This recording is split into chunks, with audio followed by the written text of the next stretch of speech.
জীবনে পরীক্ষা দিতে দিতে বুইড়া হয়ে যাইতেছি, তারপর পরীক্ষা পিছন ছাড়তেছে না। মানে পরীক্ষা যদি না থাকতো তাহলে লাইফটা হয়তো আরো বেশি সুন্দর হতো। ছোটবেলা আগে ভাবতাম যে আল্লাহ এই পরীক্ষা জিনিসটা যে কে আবিষ্কার করছে তারে যদি পাইতাম। বাকিটার বললাম না, বাকিটা আপনারা অনেক ভালো করেই জানেন। হয়তো সবারই ছোটবেলায় এরকম মনে হতো যে পরীক্ষাটা কে আবিষ্কার করছে। তো এত বকবক কিসের জন্য করতেছি সেটা আমি বলি।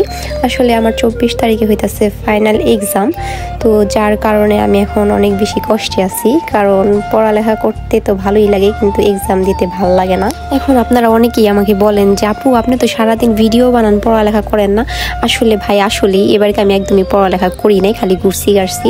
তো এবার আমার প্রিপারেশন এত খারাপ, এবার যদি আল্লাহ যদি না চায় আর আপনারা যদি আমার লিগে দোয়া না করেন তাইলে মনে হয় না যে আমার দ্বারা পাশ করা সম্ভব। তো সবাই আমার জন্য একটু দোয়া করবেন যেন আমার পরীক্ষাটা ভালো হয়। আর হ্যাঁ, আজকে হচ্ছে আমি আসছিলাম কলেজে অ্যাডমিট কার্ড নেওয়ার জন্য। অ্যাডমিট কার্ডটা আমার মনে হয় পরীক্ষার এক সপ্তাহ আগে দিলে ভালো হয়, কারণ এই টাইমটা হইতেছে আমাদের পড়ার জন্য দরকার। আর সেই জায়গায় এখন কলেজে দৌড়াদৌড়ি করতে হইতেছে অ্যাডমিট কার্ড নেওয়ার জন্য। তো এই তো আমার অ্যাডমিট কার্ডটা নেওয়া হয়ে গিয়েছে। আর এখন হচ্ছে আমি আমাদের দুহারের সবচেয়ে জনপ্রিয় জায়গা ডাকবাংলোর সুন্দর ভিউ দেখতে দেখতে বাসায় চলে যাচ্ছিলাম। আর এই প্লেসটা কিন্তু আসলে অনেক সুন্দর। আর এখানে হচ্ছে দেখলাম একটা মুরগির বাচ্চা অনেকগুলো বাচ্চা নিয়ে বসে রয়েছে।